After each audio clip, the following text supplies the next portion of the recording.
Bonjour, chers internautes, à vous qui nous suivez de près comme de loin. C'est avec un immense plaisir que nous vous accueillons aujourd'hui. Alors, je me présente, je suis Annette Jean-Jacques, enseignante depuis 22 ans. Donc, j'ai déjà enseigné à plusieurs clientèles, différentes clientèles, plusieurs niveaux, du primaire, du secondaire et même aux adultes. J'ai même une petite expérience en garderie. Alors, à vous, parents, futurs parents, donc c'est à vous que cette rubrique s'adresse. L'éducation de mon enfant, je m'implique. Nous vous invitons donc à voyager avec nous, à embarquer avec nous dans cette belle aventure qu'est l'éducation de ces enfants que Dieu nous a confiés. Donc, la capsule d'aujourd'hui portera sur les tout-petits. Donc, c'est pas à pas avec les tout-petits. Alors, avant de continuer, je vais vous inviter à communiquer avec nous. Si vous avez des questions, si vous avez besoin de conseils quelconques, ou si vous voulez contribuer, faire un don, si vous avez besoin de prière, n'hésitez donc pas à utiliser une de nos différentes plateformes. Donc, nous avons notre site web, le www.cœur à cœur en un seul mot, centre.org. Vous pouvez aussi nous écrire par info à commercial cœur à cœur centre, tout ça en un seul mot, .org, ou sinon cœur à cœur 7 à commercial gmail.com. Vous pouvez aussi visiter notre page Facebook Cœur à cœur, notre chaîne YouTube Cœur à cœur, et aussi, si vous avez besoin d'une aide quelconque, vous avez besoin de parler, vous avez besoin de prière, vous pouvez toujours aussi nous rejoindre via WhatsApp, donc en composant le numéro qui suit, 1-438-990-9010. Alors, j'espère que vous êtes assis confortablement et c'est un plaisir pour nous donc de partager ce moment avec vous, chers parents, chers futurs parents. Alors donc, nous allons commencer par regarder un peu, donc, dès le tout début. N'oubliez pas qu'aujourd'hui, on parle de nos jeunes enfants, donc les tout petits, pas à pas avec les tout petits. Donc, c'est sûr que lorsqu'on élève un enfant, on part avec l'idée qu'on est en train de préparer des futurs adultes. Donc, on est en train de préparer la société de demain. On élève donc un futur père, une future mère de famille, un futur employeur, un futur chef d'entreprise. On ne sait jamais. Donc, c'est très important. C'est très important dans tous les cas qu'on commence par la présence du parent. N'oubliez pas que notre rôle comme parents, c'est vraiment d'accompagner nos enfants, de cheminer avec eux dès le tout début. Il faut, en tout premier lieu, tenir compte de tous les aspects du développement de l'enfant. Donc, on va partir de la motricité à la sociabilité jusqu'au développement de l'autonomie. Donc, ce à quoi on vise, c'est vraiment le développement de l'autonomie. Donc, les aspects du développement doivent se faire étape par étape, tout en respectant, bien sûr, le rythme de chaque enfant. Parce que nous savons que les enfants sont différents. Vous pouvez avoir des enfants dans une même famille, mais ils sont différents. Ils n'apprennent pas de la même façon. Ils ne voient pas les choses de la même façon. Ils ne réagissent pas de la même façon. Donc, c'est très important de le comprendre. Donc, on va partir d'un bébé qui est dépendant pour arriver, donc le bébé est dépendant, donc son moyen de communication, c'est quoi? Lorsqu'un bébé a faim, donc pour exprimer son besoin d'être nourri, pour exprimer son besoin de boire, d'être changé, qu'est-ce que le bébé va faire? Il va pleurer. Donc, c'est ce bébé qu'on va donc conduire, on va d'un bébé qui est dépendant vers un enfant qui sera prêt à faire son entrée à l'école. Donc, qu'est-ce que ça implique? Il ne faut pas oublier que, comme parents, nous sommes les principaux acteurs dans le développement de tous ces aspects, que ça soit au niveau de la motricité, que ça soit au niveau de l'autonomie. Nous sommes les principaux acteurs. Donc, si vous regardez, vous en souvenez, si vos enfants sont un petit peu plus vieux, un bébé va être porté, un bébé est très curieux. Donc, il va être porté à s'agripper à tout. Hein, si vous approchez le bébé, il va s'agripper à votre nez, à vos boucles d'oreilles. Donc, il faut toujours faire attention à vos boucles d'oreilles. Si vous portez un collier, il va s'agripper, mais fortement à votre collier, à vos lèvres, etc. Donc, c'est ce besoin d'explorer son environnement, de toucher, de manipuler que le parent doit continuer à encourager. Et comment le parent va continuer à encourager ce besoin d'explorer? C'est de permettre à l'enfant de pouvoir explorer son environnement en s'assurant bien sûr que l'environnement est sécure. Donc, tout est bien, on protège l'enfant aussi pour s'assurer que l'enfant, bon, ne va pas mettre ses doigts où ce qu'il ne faut pas, bien entendu. Donc, c'est toujours sur la supervision parentale. Donc, développer la sociabilité chez le jeune enfant, qu'est-ce que ça implique? C'est sûr qu'au départ, ça implique de mettre des balises. N'oublions pas qu'on prépare quand même un enfant aussi à pouvoir vivre dans une société. On prépare un enfant à rentrer à l'école. Donc, il faut comprendre qu'au niveau de la sociabilité, il faut amener l'enfant à comprendre et à respecter certaines règles. C'est sûr qu'un enfant a besoin d'être encadré. L'enfant a besoin de comprendre c'est quoi le cadre que je dois respecter, dans le cadre dans lequel je dois m'avancer, je dois cheminer. Donc, l'enfant qui, à la maison, fait ce qu'il veut. L'enfant court partout, l'enfant saute partout. Il n'y a pas de cadre. Il faut s'attendre à ce que l'enfant continue à avoir ce même comportement lorsqu'il va arriver à l'école.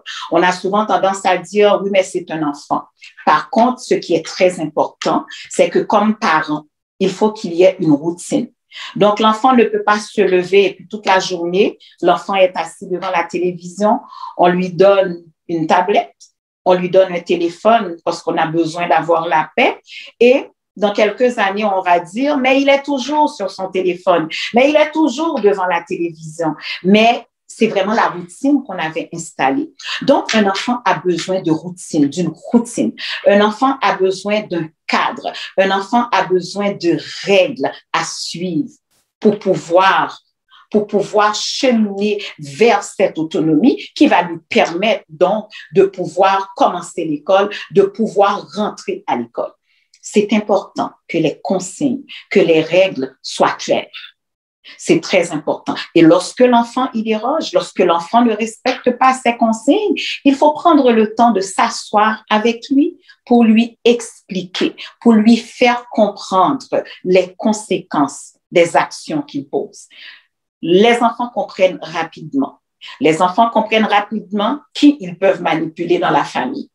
Est-ce que c'est le grand frère? Est-ce que c'est la grande sœur? Donc, si je veux obtenir, par exemple, la télécommande, je commence à crier et maman va dire, ben, donne-lui la télécommande. Ils savent exactement qui ils peuvent manipuler dans la famille. Donc, c'est important à ce moment-là que les règles soient claires. Donc, c'est sûr que il y a un temps pour chaque chose, comme nous dit Ecclésiaste. Donc, il y a un temps pour toute chose. L'enfant doit donc comprendre que Il y a un temps pour aller se coucher, un temps pour le dodo, un temps pour manger, un temps pour jouer. Il y a un temps pour chaque chose.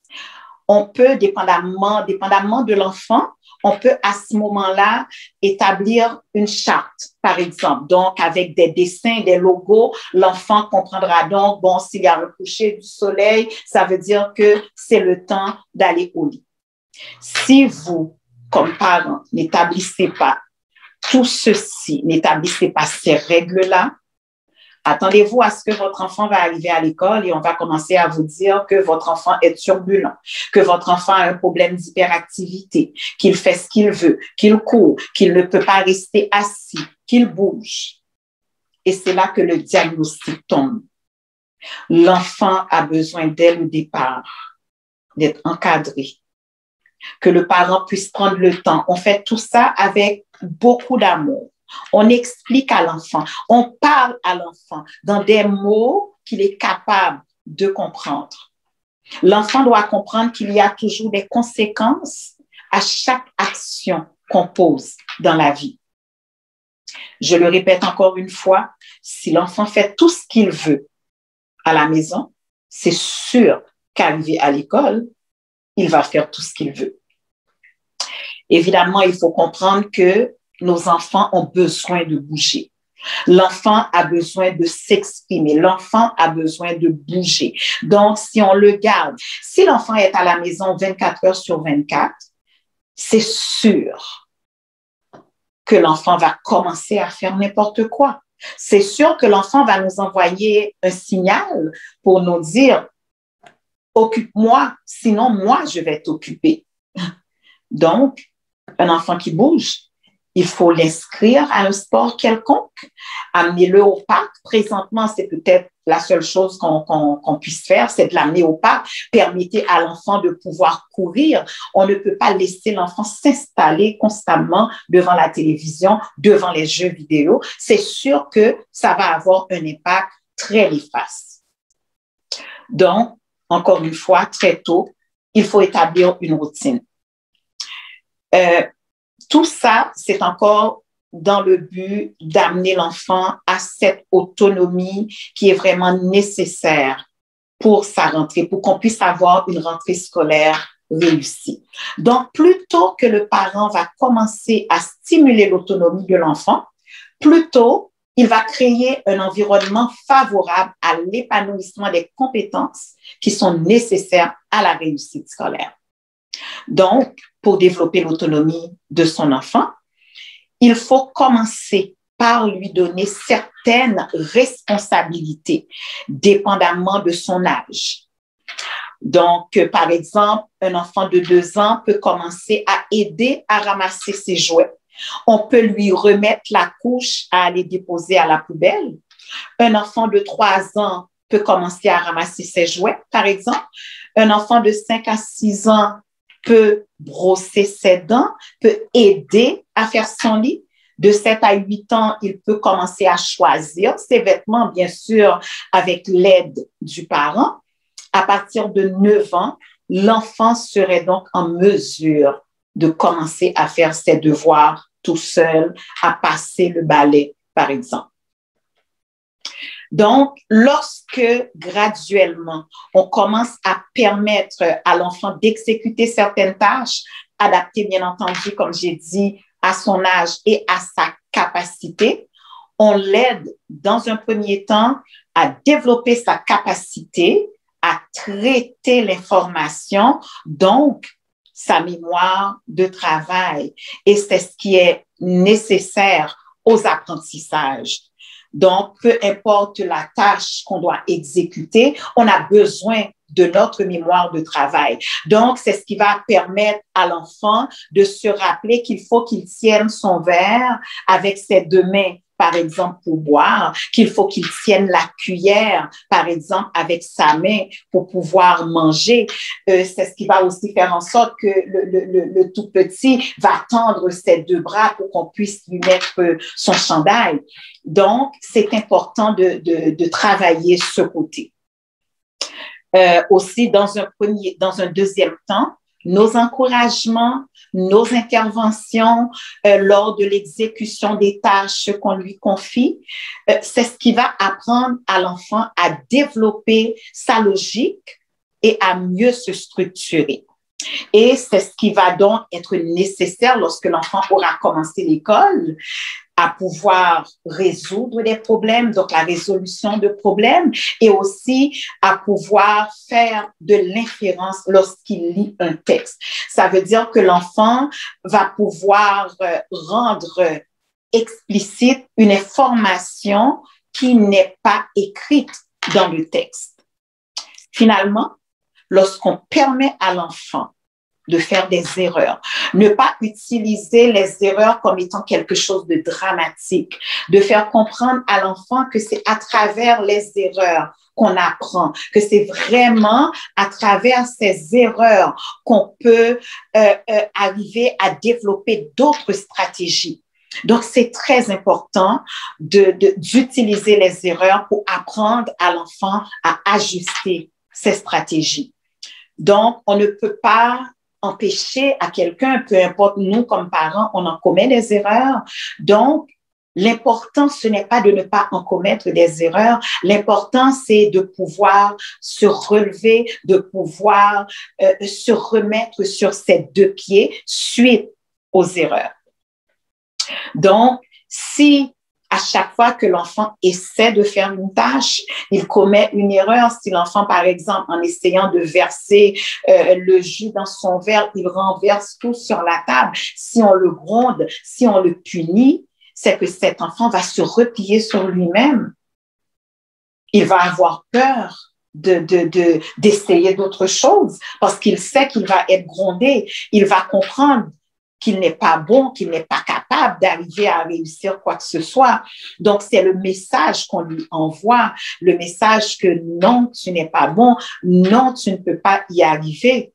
Au contraire, il faut partir de cette erreur pour lui montrer, voilà, on regarde ensemble. Où est-ce qu'on s'est trompé? Donc, pour la prochaine fois, voilà comment on va faire.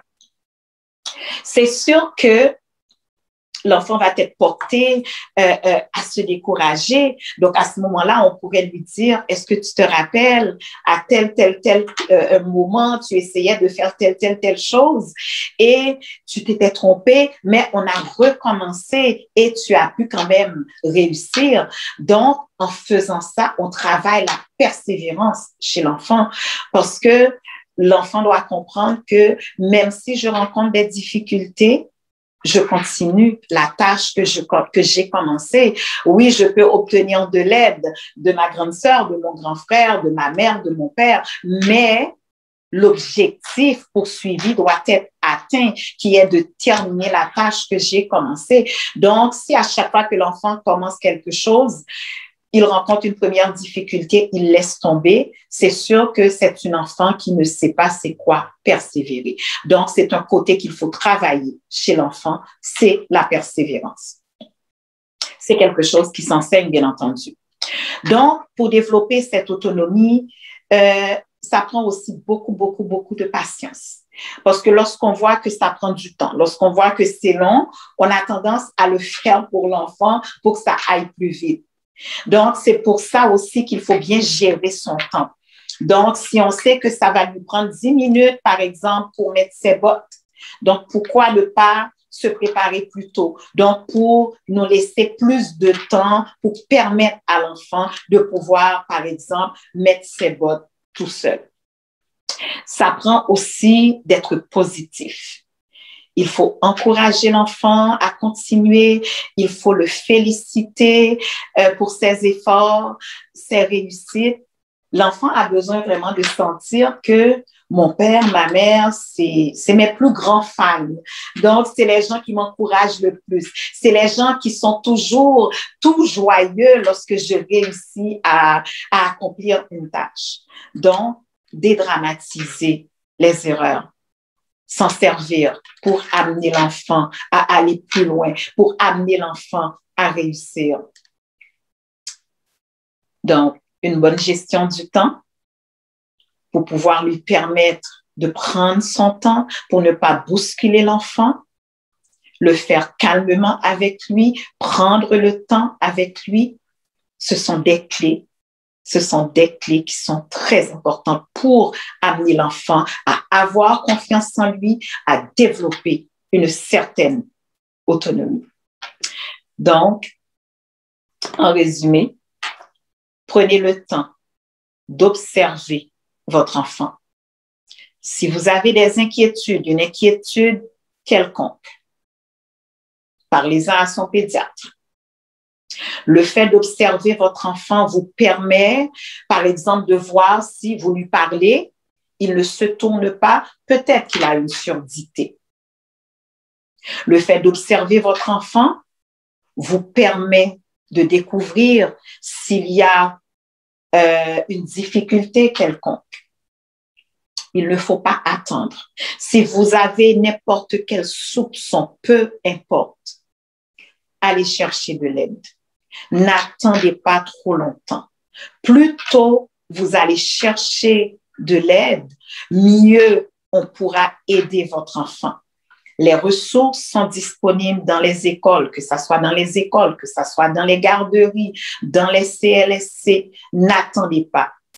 On sait que très souvent, plusieurs parents sont dans le déni. Ils refusent d'accepter que leur enfant a une difficulté. Mais ce n'est pas aider votre enfant. Il ne faut jamais hésiter d'aller chercher de l'aide, d'aller chercher les ressources qui sont à votre portée. Donc, je vous dirais donc que pour préparer votre enfant à commencer l'école, il faut dès le départ travailler les différents aspects de son développement. Tout ceci doit se faire dans l'amour, mais n'oubliez pas, très important, de poser des balises. Autre chose, un enfant apprend beaucoup par l'exemple. L'enfant va écouter ce que vous dites, mais il va surtout observer ce que vous êtes en train de faire. Donc, parlez beaucoup à votre enfant, surtout les plus jeunes, parce que c'est ainsi que l'enfant va développer le langage. Donc, il va comprendre que parler, ça permet aux gens de communiquer. Donc, il va entendre votre timbre de voix, il va reconnaître sa mère, il va reconnaître son père, il va reconnaître les frères et sœurs. Il faut faire attention pour ne pas brûler les étapes parce qu'on est occupé, parce qu'on est pressé. Je peux comprendre que nous n'avons pas tous les mêmes possibilités. Je peux comprendre que notre emploi du temps n'est pas nécessairement le même. Certains parents doivent travailler beaucoup. Certains parents ont peut-être 2 emplois. Mais il faut permettre à l'enfant de cheminer selon son rythme. Il ne faut pas bousculer l'enfant. Donc, on essaye de ne pas brûler les étapes. Ça veut dire que pour le tout jeune enfant, je fais tout pour toi. La première des choses, je fais tout pour toi. Je te nourris, je te fais boire, je te change, je te protège, je te lave. Et à un moment donné, l'enfant pourra donc commencer. Donc, je t'explique, l'enfant pourra commencer à comprendre ce que je fais. Donc, je peux nommer, je peux verbaliser ce que je suis en train de faire. Ensuite, je peux commencer par lui montrer comment faire en me prenant comme modèle. Donc, à ce moment-là, je commence à faire ce qu'on appelle du modelage. Ensuite, il y a la pratique guidée. Ça veut dire que je l'aide à le faire, je le guide dans son apprentissage. Et finalement, je le laisse le faire tout seul, mais je reste toujours tout près pour qu'il se sente en sécurité. Et au fur et à mesure, je recule, je m'éloigne pour que l'enfant puisse avoir confiance en lui-même, comprendre qu'il est capable de le faire tout seul, sans l'aide de maman et de papa. Alors, en espérant que cette capsule vous a plu, n'hésitez donc pas à nous contacter et il nous fera vraiment plaisir de répondre à toutes vos questions. Donc, je vous laisse avec cette portion de l'Écriture tirée du psaume 127, un psaume de Salomon. Si l'Éternel ne bâtit pas la maison, ceux qui la bâtissent travaillent en vain. Si l'Éternel ne garde pas la ville, celui qui la garde veille en vain. Nous pouvons donc avoir toute notre bonne volonté. Nous pouvons tout mettre en place. Mais sans Dieu, tout ceci est voué à l'échec. Alors que le Saint-Esprit soit donc notre guide dans ce ministère que Dieu nous a confié. N'oublions pas que quand Dieu envoie, il pourvoit. Shalom.